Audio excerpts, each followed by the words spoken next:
All right, everybody, welcome. We're here to chat a little bit more to try to give the LATAM founders in the region some access to some resources, some advice, and we've got some great folks that joined us here. I want to welcome our friends over at Gunderson who've been great supporters over the years. Andy Moss, another great contributor to Latitude community, talking about legal tax. There's a handful of questions related to that.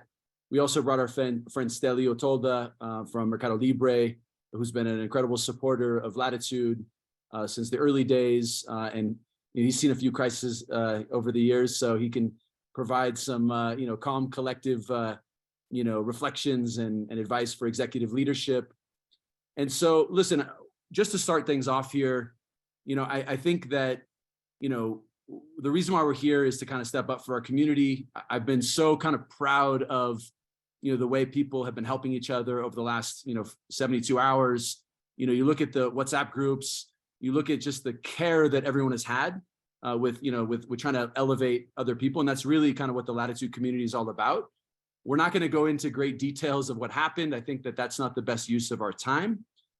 When I think back to 2008, and I was starting a prop tech company during the global financial crisis. That was a crazy time. We're now kind of dealing with a new situation, but the bottom line is we're all gonna emerge from this in good terms, and we're all gonna figure it out together. And so we're in this together. I think that kind of lightening the mood a little bit. Also, you look at the last couple of years, everyone became vaccination experts. We've all now become finance experts. And I guess the silver lining of being LATAM focused and being really familiar with the region is that, we eat, crisis for breakfast. It's not a new thing for us. And so we're much better equipped, I'd say, with the resiliency of founders in Latin America. I want to also just preface before we get into some of the questions, because we've got a Slido. You could drop the Slido link in just for anyone that's joining. We can upvote the questions and kind of in real time try to, engage with those. In full disclosure, this is just like a little, kind of a soft announcement. We've been working on a product to help founders access offshore accounts, but that's something that's down the road. We're all learning from this situation and understanding our needs. We just try to organize as many resources as possible for the community. So happy to have the experts, mentors, and people part of this community. So, we can start firing off some questions and, maybe start with a little bit. I think that the most common questions that I'm hearing are around kind of where to bank, what to, how do you send them, where should you be sending the money? So maybe we can start with, with you, Andy. What is the most common questions that you're getting from founders, and what advice do you have around, LATAM startups? The most common question, Thursday and Friday and much of the weekend was kind of consumed by this SVB situation. So yes, I've been fielding a lot of calls, as I'm sure Dan and Brian have as well as you, Brian. But I guess the two common questions I see most common are, hey, I want to move money from my LLC, from my Cayman to my LLC. Are there any implications of that? From a tax perspective, the answer is no. The Cayman and the LLC are essentially considered to be one entity for tax purposes. The other question that I've seen quite a bit of, and I just got another one today, as well as several over the weekend, people are really concerned, about the overall banking system, and therefore they're reluctant to, they don't know where to park their money, now that, after they get it out of SVB. And a lot of founders are asking me, hey, can I park these funds in my own personal account, say with Wells Fargo or something like that, until all this blows over? And, I think that there are some legal issues there that I think that, it might be helpful for Dan and Brian to address. So I'll stop there. You're on, Dan, you're on mute. Let me just jump in there, Andy. I think that's important to unpack, because if a founder in their own bank account takes funds that should belong to the company, that needs to be, number one, very, very short term, and number two, documented accordingly, so that it's not treated as compensation to the founder, so that there's not, legal risk if, God forbid, the founder passes away in the next few days, and there's a dispute over, who should actually access those funds. So should be very, very short term while a new corporate banking arrangement is set up, should be documented as a short-term loan with an interest rate, should be clear that it's not founder compensation, should be approved by the board of the company and possibly the shareholders, depending on what your investment documents say. But certainly the board should be aware and approve of that. It's not something that should be done lightly, but again, as long as it's done in a short-term way and then unpacked once that new corporate banking account is open, I think it's doable. Yeah, I'll add something to that, which is I've been getting a related question, not can I move my company's cash to my own account while we open up other company accounts, but can I, one of my VC investors has offered to hold that cash for me. So can I move that cash to a VC's account? And a lot of what Dan said is equally applicable there. So, it's not an ideal situation because you're taking company assets and giving it to one shareholder, just a different shareholder, not the founder in this case. But for that reason, all the same things apply. The board should approve that, possibly shareholders as well, depending on what your own company's agreements say. It should be documented and considered either a loan or some type of nominee or custody agreement in that documentation. Thanks. I'm going to go through some of the questions here that we're getting. The kind of the most upvoted question is, what are the best banks to quickly open an account with LLC that have Cayman, Delaware sandwich? From what we've seen, kind of the fastest response has been from Mercury and Brex as the two kind of primary solutions. The challenge with like the larger banks, which we can talk a little bit about just like diversifying your accounts later on, but the challenge with the larger banks is that they're not as equipped to just be so fast at opening up accounts, and so you could simultaneously open up a bank account there, but I would say the quick reaction would be to probably focus on both of those.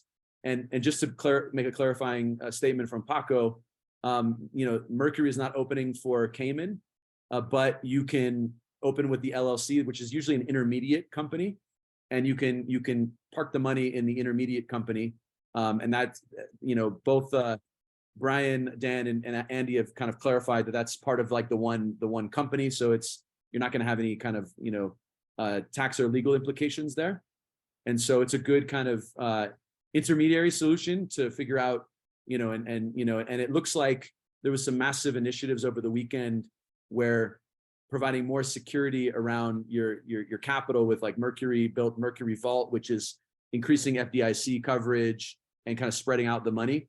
And so that's, that should provide some resources. And we actually included a resource center that Aleix just dropped into the chat, which gives contact information and people you can reach out to, accelerate that process of opening accounts. Imad from Mercury is an investor in Latitude, so I've been in contact with him, and Enrique, the founder of Brex, who's Brazilian, he's also an LP in our fund, and so they opened up channels, and we're happy to facilitate that support for any of you here. And Brian, just to add, we are seeing more agility from some of the larger banks like JP Morgan and Morgan Stanley. Both are very interested in growing their franchise in Latin America, particularly for the higher impact founders like the community here. So don't rule those out. They are moving a bit faster. I would frankly just open up with like one of those two, and then another, try to get the paperwork going for the other bank. That's what we did at Latitude. So one of the things about Latitude is we're also a startup and a fund. So we're here to expose like everything that we're doing. It's hard to give advice to people because like no one really knows what the best thing to do in certain circumstances. We can always tell you what we're doing, and then you can decide if that makes sense. I think the challenge, Dan, is from what I've seen is that a lot of the founders in our community have raised seed money and maybe they have $1.5 million. And so it makes it a little difficult to kind of like move quickly for a smaller account balance. But I anticipate that hopefully one of these banks buys SVB and then they fill the void that exists with SVB. But we're all kind of, watching that. With the large institutional banks, I think there are a couple of different ways they can be approached. I mean, one is directly to a tech banker who has said, I'd like to service this community. Though I think those people do tend more often to have minimum asset requirements. So if somebody runs into that, they might also consider just going to a branch of one of these banks that's in their city. So Citibank, for example, has branches throughout Latin America cities. I think JP Morgan and Bank of America do as well. That process is not going to be as quick as some of the other alternatives we're talking about, but it still probably is open or possible to open up that second alternative account through a local branch if necessary. And another avenue we've seen pursued is through the private banking arms of some of the big banks like JP Morgan, where there might be a private banking contact that is interested in building a relationship at the personal level, and then they'll bank the startup as well. And this is kind of highlighted, obviously that there's, there is benefit to the FDIC insurance, and to the extent you can spread out, 250, 250, 250, that's much more of a hassle administratively, but at least you've got the insurance. There's a handful of other questions related to this topic, and I think we can continue to address some of those, specifically, and then maybe, after that we can broadly, give some more feedback around, and I can share how we're handling this at Latitude with our team, because, there's a lot of uncertainty. It's easy for you, as a team member of like a startup to read headlines and then have your, this is now touched not just the mainstream, market, where like my in-laws, daughter is calling me and saying, is everything okay? What's going on with startups? And so this is something I want to address in a little bit, maybe Stelleo, and I can touch on that a little bit in terms of like leadership in crisis, but let's focus on a little bit more the tactical, like immediate stuff in terms of navigating, and then we'll get into kind of the broader, more leadership oriented thinking. It looks like, there's a handful of other questions. I'm trying to like piece them together. We already, if we already addressed you could remove that from the Q&A just so that we can, and I'm just going to kind of pick off some of these. Here's a good question about the money that was in SVB Cayman. Will it be sure? It's kind of confusing because one thing that we've all got PhDs now in banking in the last, 72 hours. We have money. So just sharing our experience, we had money in a money market account. It's called the Startup MMA. And one thing that I've learned about this is that it was connected to the Cayman entity, but all of these funds that were in the bank, in SVB, they were not held in Cayman. So my understanding is they were US accounts. And so the question that someone's asking is, is it FDIC insured? And the answer I believe is yes, because these are all US accounts. Even if you have a holding company in Cayman, the money's still actually in the US. Can someone clarify or Yeah, that's correct. For a Cayman entity that opened a bank account with Silicon Valley Bank, that is covered by US banking rules. And so the FDIC insurance limits of 250 apply. And the statement from the Fed yesterday that the uninsured deposits also applies. There is no, to my knowledge, Silicon Valley Bank did not have a Cayman bank that was regulated by the Cayman banking regulators.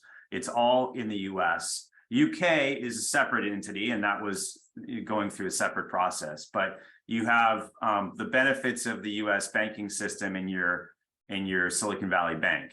Now, I think you're highlighting an important issue, Brian, and there's a lot of complexity and nuance around what sort of account did you have at Silicon Valley Bank? Did you have it all in a deposit account? Did you have it in a money market, in a sweep account?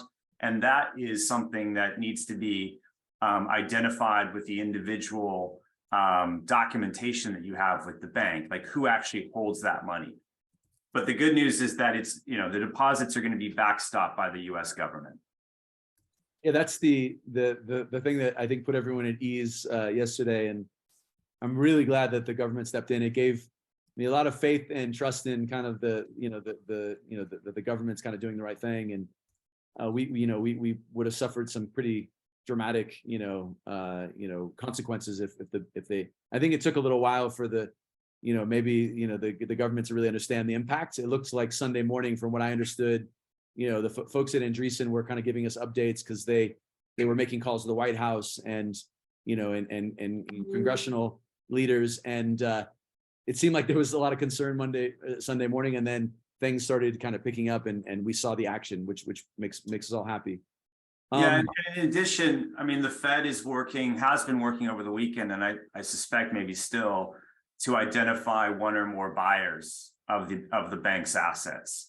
What I heard from a friend yesterday who's the firm is working with the Fed directly, is the largest banks initially were not part of that process, but were allowed data room access as of yesterday to be part of that process. And so I suspect, that's ongoing, and we may see an announcement with respect to an acquisition of the US arm. Andy, good question for you. I remember the beginning days of Latitude when we were just like figuring things out, and I had some income coming into the Cayman entity on accident, and then you're like, no, you can't have income there. And then we like kind of fixed it up, and we shored up the account there. I remember a founder asked me, hey, if I put the money into an interest-bearing account, am I going to be in trouble if I start generating income that goes into the Cayman? Is that an issue? No, and that is another similar kind of question that I'm seeing as well, Brian. The answer is no. I mean, it's in fact, I think it's arguable that companies have a fiduciary duty to their investors and shareholders to maximize the return on their funds, even those that are sitting, up in the Cayman or the LLC, waiting to be dropped down for operating needs. So what the Caymans and the LLC cannot be engaged in is a trade or business where they're actually collecting revenue from normal operations. That has to be done at the operating company level. But in terms of investing funds that are parked up there, that's absolutely okay. And in fact, as I said, it's kind of arguable that if you're not doing that, you're maybe not doing what you should as a custodian of the investor's funds. There's a question that I think is less relevant, but get your perspective, Stelleo, because of the fact that they backstop the banks. I don't think people are going to have issues with payroll now, right? Is that safe to say that people aren't going to have any, these funds are accessible, right? People are sending money. It's just to confirm before I ask, Steleo's thoughts on that. Is it, you've confirmed that the wires are going out and everything is. I've seen clients this morning say they have access to their SVB funds. Forward. Yeah, I would say that we don't need to really address that question. But I would like to ask Stelleo your 2 cents on, if you were the CEO of an early stage startup right now and all of this uncertainty, what would be the first thing that you would do kind of Monday morning with your team to kind of give them assurance?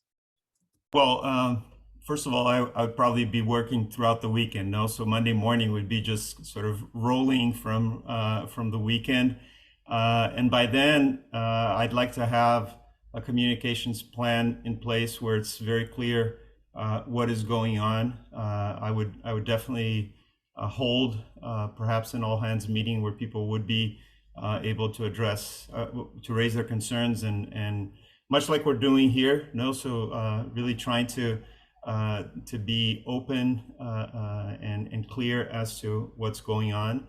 I think that's very, very important. I think the other thing that for me was key in instances where we had some sort of trouble is division of responsibilities. So I usually was the guy that would keep the business going. So make sure that someone has that role.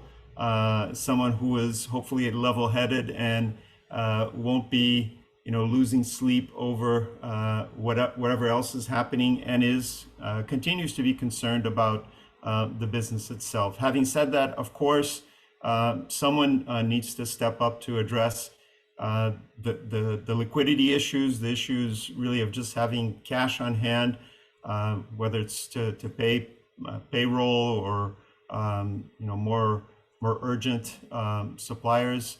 That is key. I mean, making sure that there's runway as far as liquidity would be a major concern for me as well. So I'd say those are sort of the two major things that come to mind, having been through situations like this before. Yeah, I think that the calm, steady, kind of voice goes a long way, and your team is going to kind of read into how you behave in this situation. So I think that and over communicating is another thing that I just think in general, Yes. whenever you have a gap of communication, you're allowing people to kind of fill in the narrative with what makes sense, for in their mind, and fear is a really kind of powerful element. So thanks for sharing that. There's a couple questions that we've already answered. I'm just gonna, in case you're just tuning in, you can park your money in the operating LLC, a bank account. Seems like one of the most common questions, so I see that's been asked again. I think that there's a question here about the government saved us, but now what's next? Is it diversification? International transfer is not available yet. I think you're going to be able to move your money internationally pretty soon. And the way I would think about this is, when we were, when I was, with my board, Brian Hutchings was on my board. So I remember we had these conversations. I think that there's two comments. One, diversification in terms of multiple accounts. At Latitude, we were lucky that we had money in 3 accounts. And that was just, something that we did kind of, I guess, unconsciously, or I guess our finance team is smarter than I am. I hadn't thought of that, but we did that. So I think that's going to be important moving forward. So open up a couple accounts. I think that's, parking money in a few different places. The second thing is, if you're let's say a Mexican company, you have a Cayman and a Mexican, an LLC, and then a Mexican SAPI or something like that, or a Brazilian Limitada or Colombian, whatever. Think about your cash cycle for the next 12 months. As a general practice, I used to always try to, we always at Latitude, we always move 12 months of cash because ultimately your expenses are centered into the operating company, right? And so you're, and I don't think that we're anticipating that this is going to be an issue with banks in Brazil or anywhere else. So make sure you have enough cash to be able to operate for the business, because at the end of the day, you've got to make sure you've got to make payroll, you've got to fulfill your obligations so you can keep running the business, as Stelleo said. So that's my kind of 2 cents there. Brian, I want to just add something to the question about parking money in the LLC account. Like you said, I agree that that can be a solution if there's an account there and you're looking for a place to move money from SVB in the short term. That's great that you have that option. If you're raising new money, for example, closing an investment round, and you want to have the money sent, you have a Cayman company, but you want to have that investment sent directly to the LLC, we do recommend that there be some short documentation just saying that the LLC is accepting that money on behalf of the Cayman company. And similar, if the LLC is receiving money from some other third party, on behalf of either the Cayman company or the local jurisdiction, I think just having a short letter documenting what's taking place there and how it's receiving on behalf of another entity is going to help down the road with things like audits and financial accounting and bookkeeping and the like. So Brian, I'm going to put you on the spot. Can Gunderson put a 1-page letter together and I can circulate that for people? I mean, not everyone has access to, the, Gunderson level support. So if that would be something that you guys do, we could do that.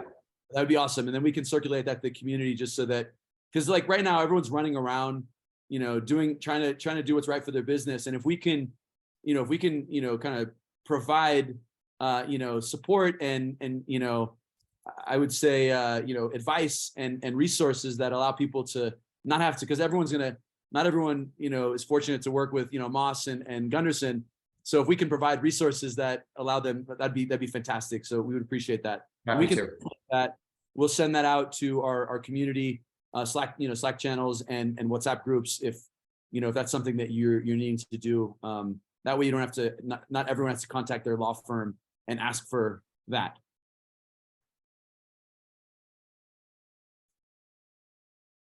Should we just keep going down the list here of questions? It looks like Felipe has 2 questions. I'll just ask the question here. Many companies have capital in cash sweep from Morgan Stanley. recently offered by account managers at SVB. Please share if you have any info on how to redeem this capital.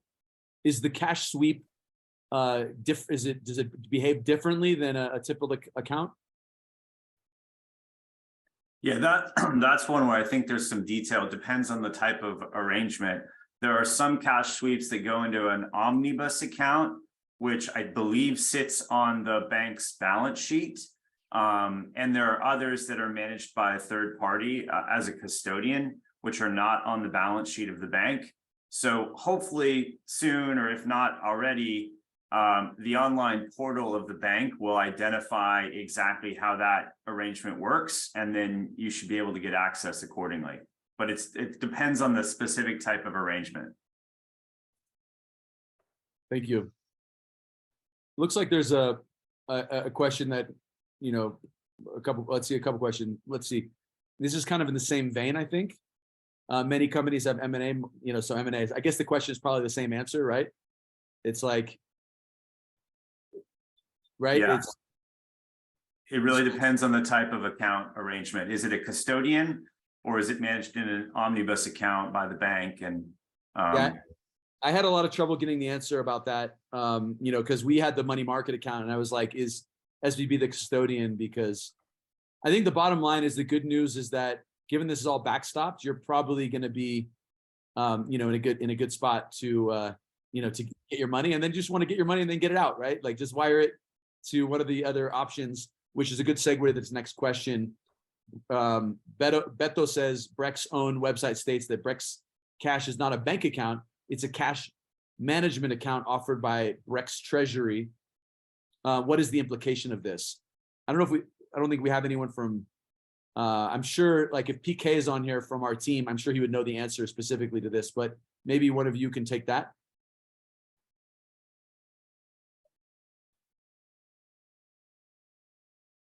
Andy, do you know? What's the question again? I'm sorry.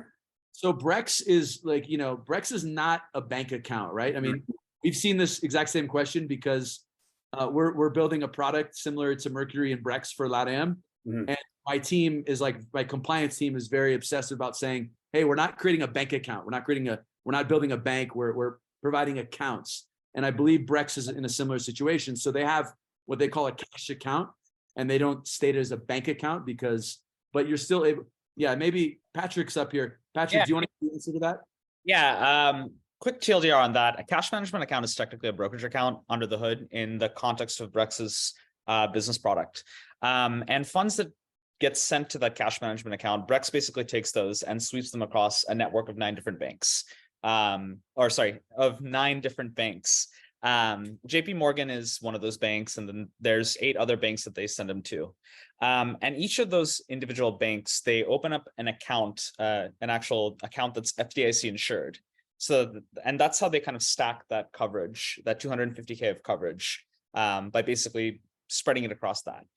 Then in addition to that, that account also, their cash management account also sweeps funds into a fund that's run by a money market mutual fund that's run by Dreyfus, that invests in basically overnight repos and treasuries. So that's kind of how the cash management account works. It's basically, best way to think of it is, it's a brokerage account that stores money in a money market mutual fund or multiple different US bank accounts held at multiple different banks. And so the good news there is that it's not on the balance sheet of Brex. I think that's the TLDR, is that it's safely distributed across many different account holders. And so that's probably why they are able to provide kind of FDIC insurance and support there, right? And this has been informative for us as we build out our financial solution, right? PK already knew a lot of this stuff because we were working on some of this stuff, and now our whole entire company knows it. Thank you, PK, for jumping in. I think this next question is a really good question, which is kind of what you had already addressed, Brian, but it's more specific to safes. So Juan Pablo asks, what is advised for companies with ongoing small rounds? You know, we see this often at Latitude where someone's raising $1 million and they've got kind of a handful of safes coming in at a 5, a 7 post, and they're kind of stacking up. In those small rounds, is the answer the same?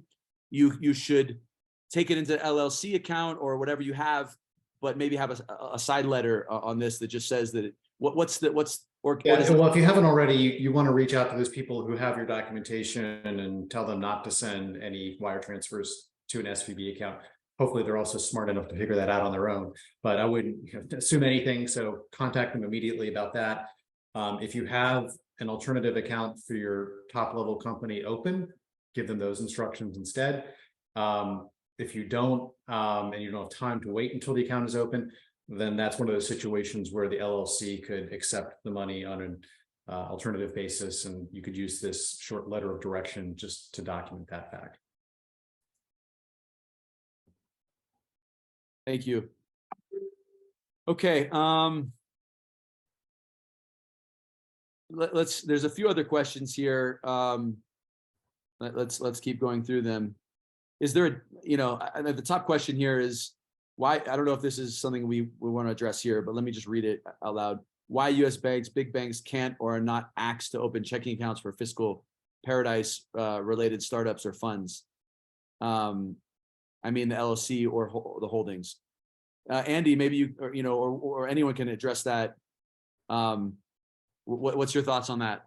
I mean, I think that there's a lot of, when you're a chartered bank in the United States, that carries with it a significant amount of compliance obligations. And I think that a lot of banks that have competed with SVB in the past, didn't want to take on the compliance burden of doing that. So that's my understanding of the situation. I mean, and I know I'm, in kind of poking around and finding alternatives for my clients for SVB, it's become clear that that's fairly common. U.S. banks in the U.S. will handle the LLCs, but they won't handle the Caymans. I mean, unless they've made the investment to do so. I mean, it's more common to be able to handle just the LLCs rather than both entities. And just to add to that, I think so there's no legal rule that prevents a U.S. chartered bank from opening a bank account for a Cayman entity, as we saw with SVB. And certainly the bigger banks will do that.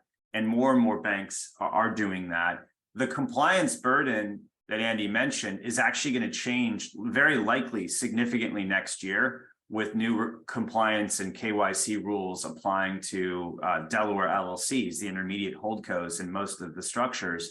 So that compliance differential is going to slowly converge, and because Cayman also has its own KYC requirements, and so I think over time we're going to see the market kind of smooth that out, and we'll have more banking arrangements for Cayman entities. But at the moment we have that differential.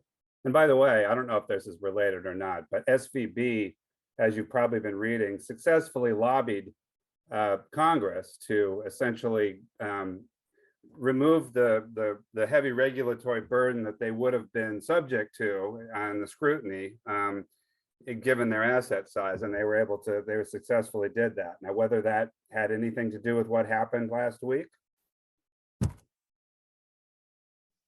Thank you. Stelleo, I want to ask Pedro this. I want to ask you this question. Of course, we don't have a crystal ball, but how would you say that you remember 2001, you remember 2008, obviously there's aftermath in these incidences.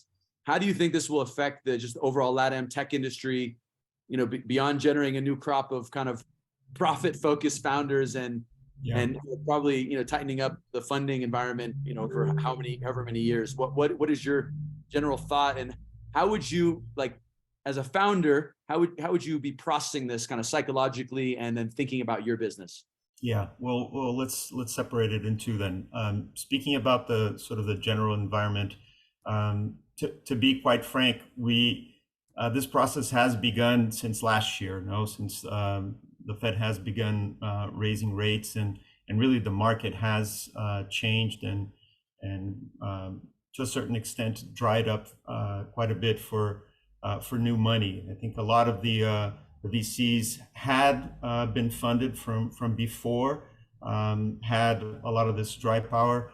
But really, new money being raised, I think, was significantly affected by just the perception of general liquidity in the market that we saw, beginning with the Fed raising rates, reducing quantitative easing, everything that we have been seeing now for quite some time. So if the message wasn't clear, I think from back then, I think it's significantly more clear now, I think, for all of us. I don't necessarily foresee ramifications that go beyond what we're seeing now. I think the Fed having stepped up and backstopped, as we saw over the weekend, gives us some confidence that this isn't 2008 again. I really don't think that is the case. But I think, moving to the second part of your question, I think raises for all of us, and for founders, I think the awareness as to how to manage money, how to manage cash, really. I think what you said about having a good sense of what will happen over the course of the next 12 months is a good way to manage and plan your cash needs. That's key. Diversification, I think, is certainly another one, as we have been mentioning here as well. But I don't really foresee something along the lines of other large crises we've seen in the past, given how the regulator and given how the system has moved fairly quickly. Can you go back in time for us? What were the 2-3 months like after the .com crash for Mercado Libre and then the 2008 recession? What was the internal dialogue with the executive team and the founders? Yeah.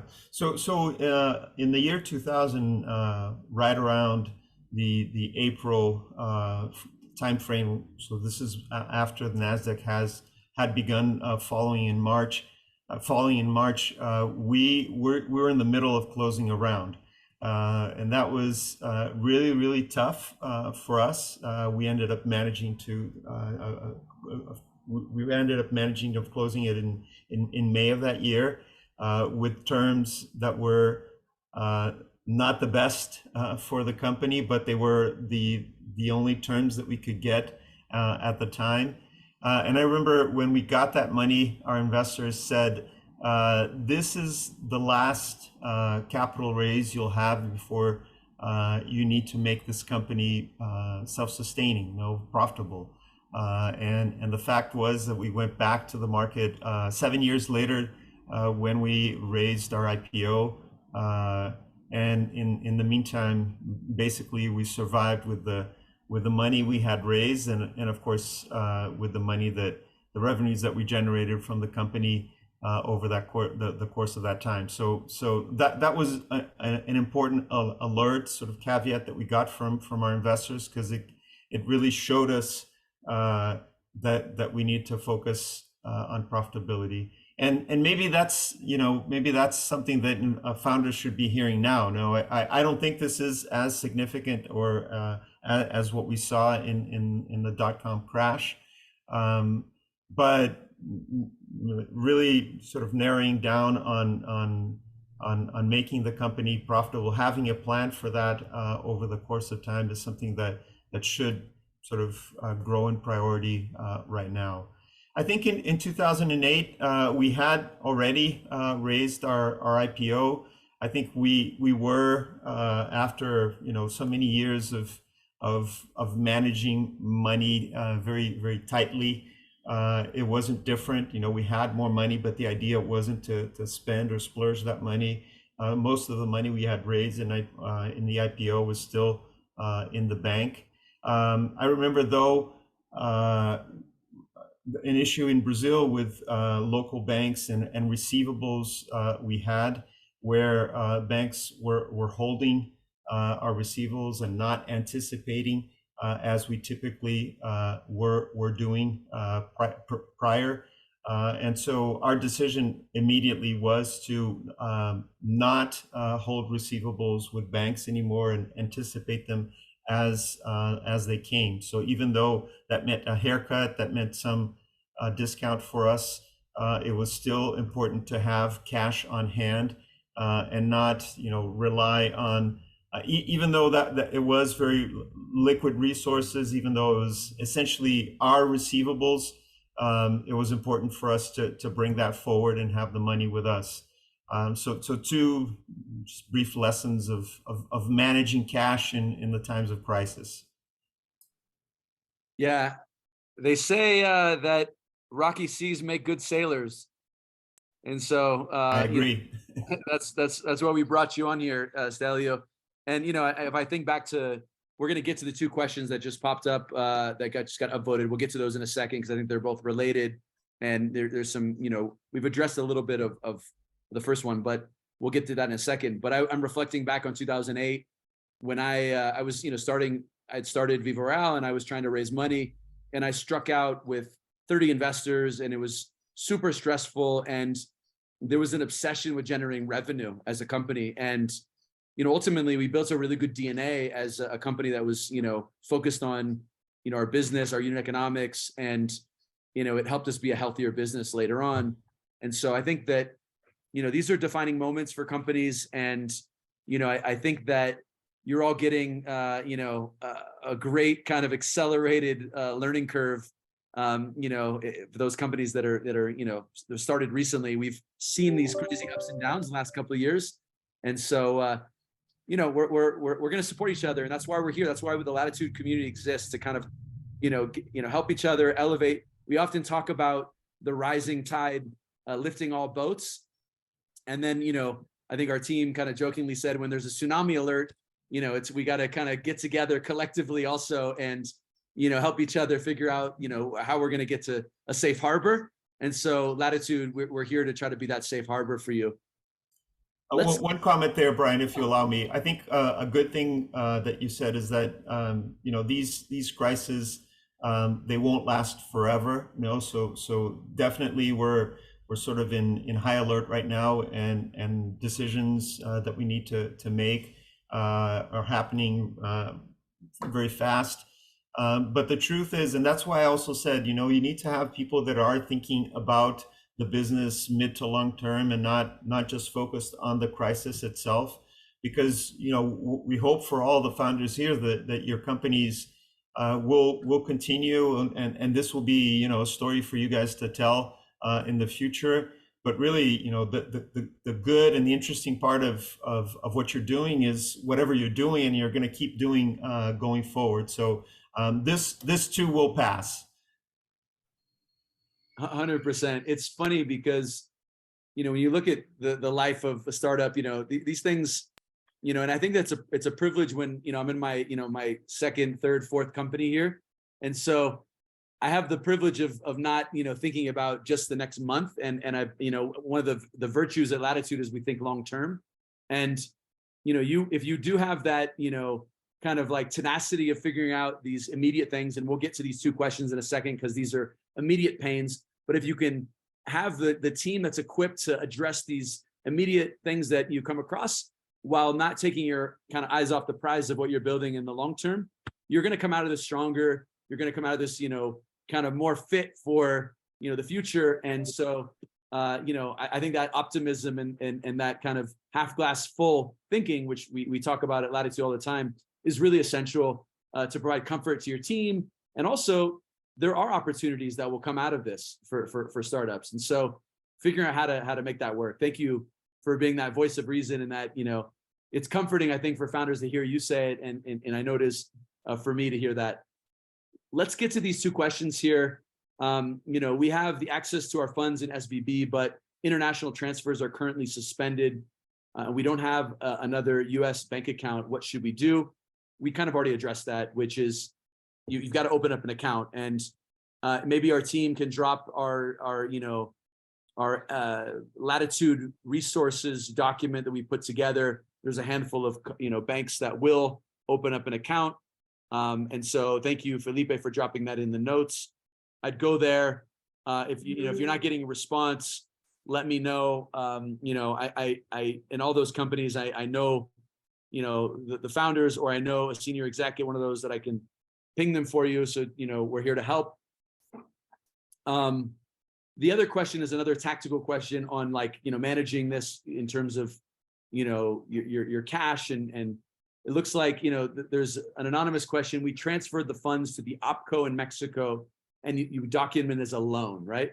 So, so there's either a cash contribution. There's two ways you can capitalize your OpCo. You can capitalize your OpCo from the standpoint of like a cash contribution, where you kind of adjust the capital, or you make it a loan. So, Andy, could you talk through about the differences there and the implications of making a loan that you have to, I assume, pay back? Right. I mean, essentially, we have to involve, if you will, the U.S. Internal Revenue Code in this situation, because presumably, if you don't now, you will have direct or indirect U.S. shareholder investors on your cap table, and essentially for the movement of cash to be treated as a loan, it really needs to be documented with an actual note agreement that carries with it an interest rate that's at least as high as what's known as the federal AFR, which is published every month by the U.S. IRS. Whereas a capital contribution is intended to be kind of used for operations, and it's not a loan. I think it's fair to say that particularly like in Brazil, capital contributions are quite a bit more cumbersome. They have to be documented and registered with the central bank and all that. Whereas in this case, if you are, for instance, parking funds with the OpCo until things settle down with the U.S. banking system, then you probably want to do this as a loan, and again, with it properly documented. Thank you. The next question is, what are the ongoing risks on trusting our money to startup friendly neobanks right now?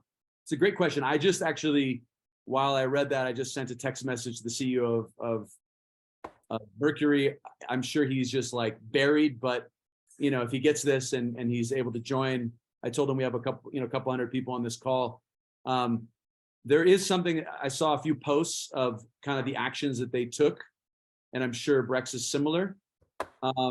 That they took a lot of, and they already had a handful of initiatives to, we already kind of addressed that the money is not sitting on the balance sheet of these neobanks, and they're spreading it across all these different banks and accounts. So I think that's my advice would be that I think it's relatively safe, but kind of the next midterm step is probably you want to, set up a couple of multiple banking options, and just good practice to diversify your funds. But in the meantime, you want to just move that money out of Silicon Valley Bank, right? Like that thing is not there anymore, and now it's time to.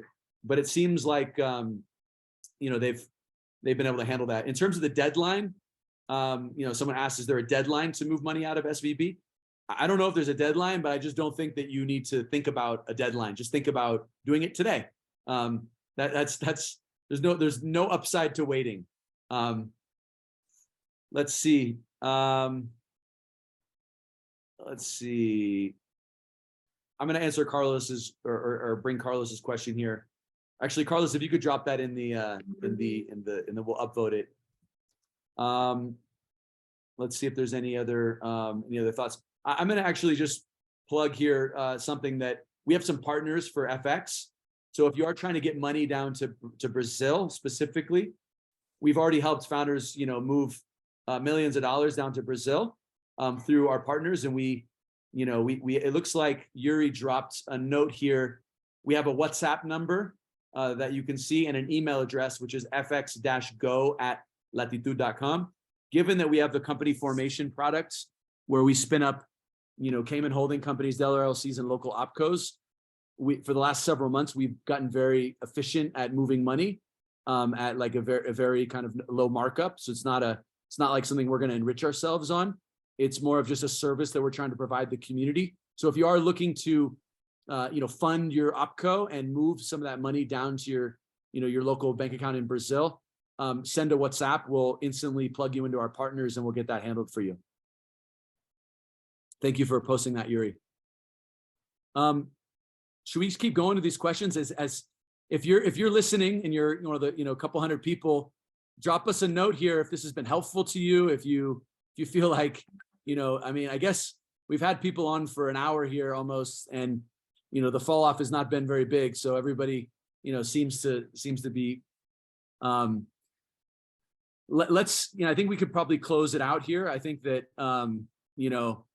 we've had a couple hundred people stick around, which is I just want to take a second to thank on the weekend here, Stelleo just hopped off a flight in Rio. The amount of questions that Dan and Brian have been receiving and Andy have been receiving from literally these are companies that serve a large volume of customers. And so just the fact that your willingness, and I'll just tell you how it went down. I literally sent a message on Saturday and I said, hey, are you up for this? And, Andy was like, I got back-to-backs, throughout the day. I got 1 hour window. And so just the willingness, and I just think that it really, really speaks to the community where everyone's helping each other. And I'll just say it again, the rising tide lifts all boats. Latitude is designed and built for these situations. Not everyone has access to resources like this. And so we're trying to democratize more access and support. So please send us any feedback. We will make this available. So if you have someone that that wasn't able to attend for whatever reason, we are here to help. And cuenta con nosotros, conta con a gente aquí. We're in this together, and Latitude is a startup. So as more we learn, we will externalize all this. And yes, the question, we'll make this available. So thank you. Vamos Latam. Thank you, Stelleo, Brian, Dan, and Andy. Thank you, Brian. Thank you, Latitude. Thank you. Everything's going to be okay. It will. Guys, we'll get through it. Thank you. All right. All right. Ciao. Bye now.